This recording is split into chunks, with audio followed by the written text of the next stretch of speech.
Lionel, you're going on tour. I'm going on tour. Well, I've been on tour since Lionel Richie's life has often been celebrated as one of music's greatest success stories.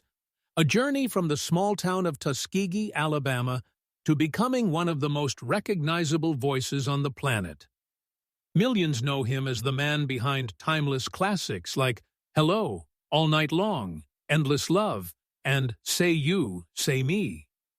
They remember the dazzling performances, the sold-out arenas, the Grammy Awards, the Oscar, and the countless chart-topping records that made him one of the defining artists of his generation.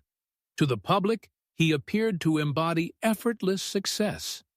A charming entertainer whose warm smile rarely faded, and whose voice seemed capable of expressing every emotion imaginable. Yet, behind that carefully maintained public image existed a life marked by private battles, emotional exhaustion, devastating heartbreak, and years of silent suffering that few people ever truly understood. His story is not simply about fame or fortune. It is about resilience, reinvention, and the extraordinary strength required to survive when the very foundations of your personal and professional identity begin to collapse. For decades, the media reduced one of the most painful chapters of Richie's personal life to a handful of sensational headlines.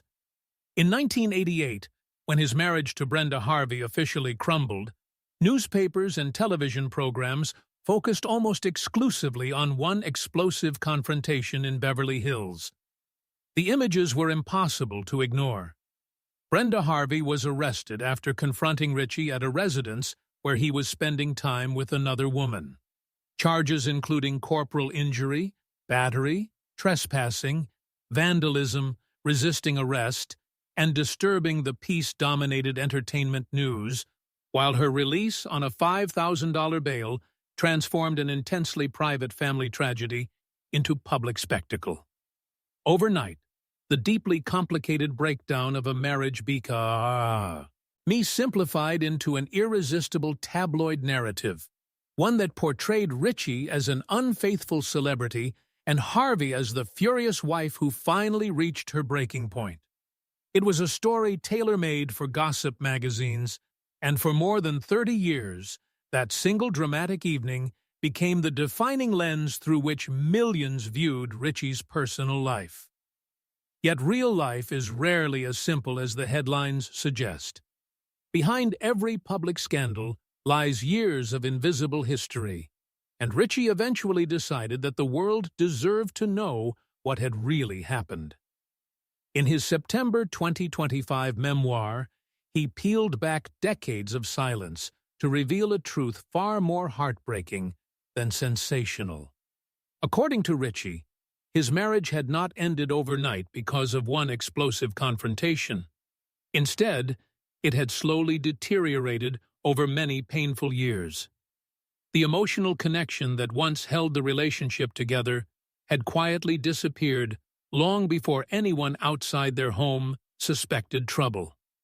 They had continued living within the structure of a marriage that, emotionally, no longer existed. Outwardly, they maintained appearances, but privately, they were drifting further apart with every passing year.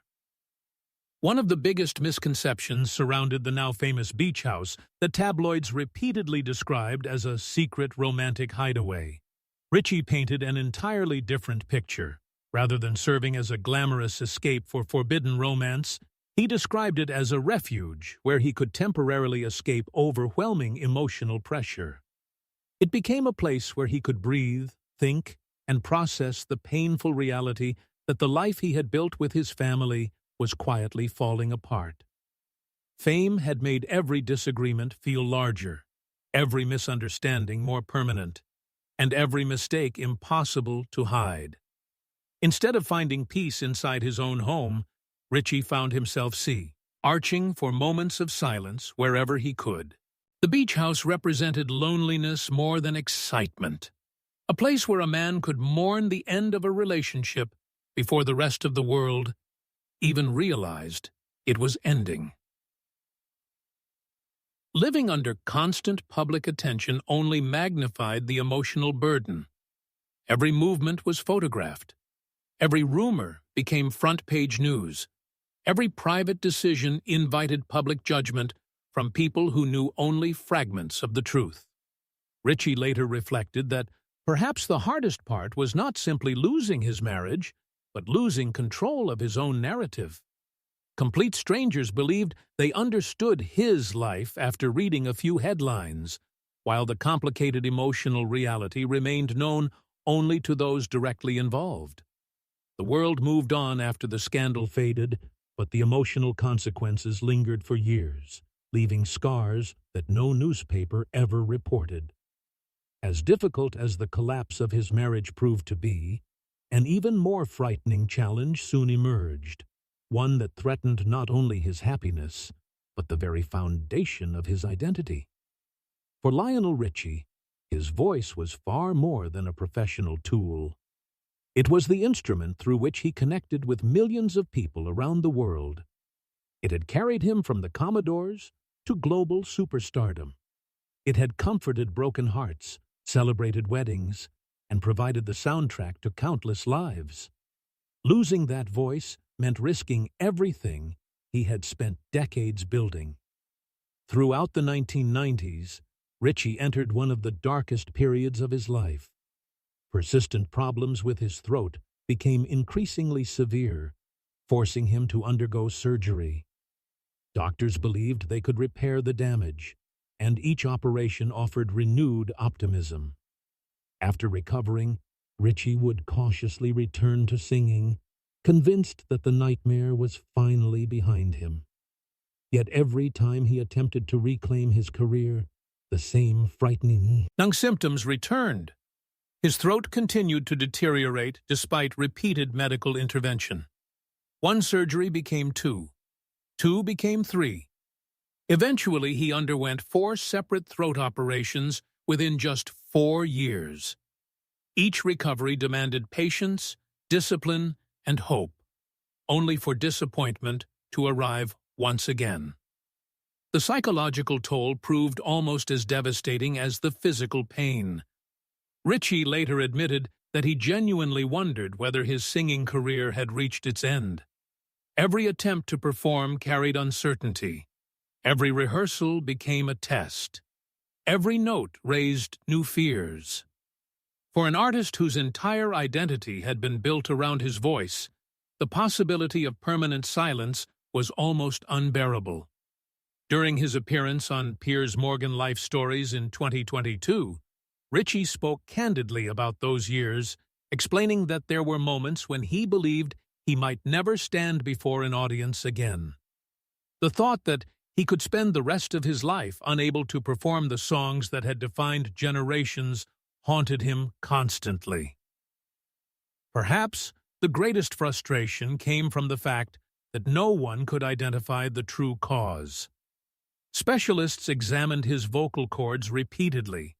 Treatments focused exclusively on repairing the damaged tissue. Surgeons addressed visible injuries while unknowingly overlooking the hidden source of the destruction. Every operation treated the symptoms rather than the disease itself. Richie found himself trapped in an exhausting cycle of hope, recovery, disappointment, and renewed fear, wondering why modern medicine seemed unable to solve what should have been a straightforward problem. The breakthrough arrived only when a holistic physician chose to examine his overall lifestyle rather than focusing solely on his throat. Instead of asking only how Richie sang, the doctor wanted to understand how he lived, what he ate, how he slept, how much stress he carried, and how his daily habits affected his body. That broader perspective uncovered a remarkably ordinary explanation hiding behind years of extraordinary suffering. The true culprit was severe acid reflux, caused largely by diet and chronic stress. Night after night, while Richie slept, stomach acid traveled silently into his throat, gradually burning the delicate tissue responsible for producing his distinctive voice. The damage accumulated so slowly that no one initially recognized what was happening. Years of relentless work schedules, emotional pressure, poor eating habits, and unmanaged stress had quietly created a medical crisis that threatened to end one of music's greatest careers. The solution, ironically, was not another operation, but a complete transformation of his lifestyle. Richie dramatically changed his diet, eliminated foods that aggravated acid reflux, improved his daily routines, and placed far greater emphasis on protecting his long-term health. Slowly, almost unbelievably, his voice began to recover. For the first time in years, healing came not through surgery, but through understanding the deeper causes behind his condition.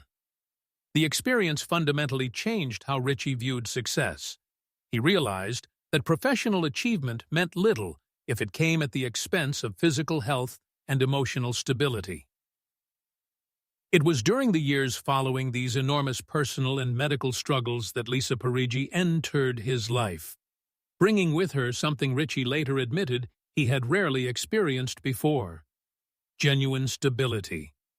Their relationship developed not amid scandal or publicity, but through mutual respect, maturity, and shared understanding.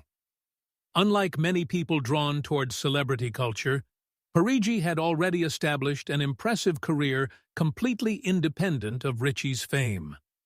Born in Switzerland and proudly embracing her Caribbean, Swiss, and Chinese heritage, she developed an international outlook from an early age. Fluent in several languages and comfortable navigating different cultures, she led businesses that reflected both creativity and disciplined entrepreneurship. As founder and chief executive of the Estate Collection and Glow Up Beauty, Parigi was never simply the face of a brand. She personally oversaw business strategy, international partnerships, product development, supply chains, marketing campaigns, and day-to-day operations. She understood responsibility, long-term planning, and the relentless discipline required to build something from nothing. Those qualities deeply impressed Richie. Rather than praising superficial qualities often celebrated in Hollywood, he consistently highlighted her intelligence, work ethic, and ability to bring calm into an otherwise chaotic existence. In interviews, Richie explained that Parigi helped organize what he affectionately described as his crazy world. Those words carried far more meaning than many realized. After decades of non-stop touring, endless recording sessions, family turmoil, health scares, and public scrutiny, Richie had grown accustomed to living inside constant uncertainty. Parigi introduced routines, perspective, and emotional balance that fame alone could never provide.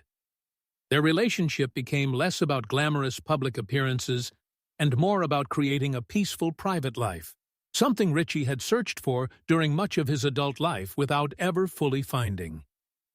Yet even with renewed happiness and restored health, time continued moving forward. No legendary career, regardless of its achievements, can completely escape the realities of aging.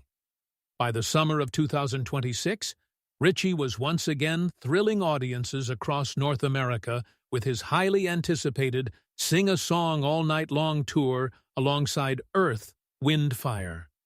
Night after night, thousands of devoted fans packed arenas to celebrate music that had become woven into the soundtrack of their lives. For many concertgoers, watching Lionel Richie perform represented more than entertainment. It was an opportunity to reconnect with decades of cherished memories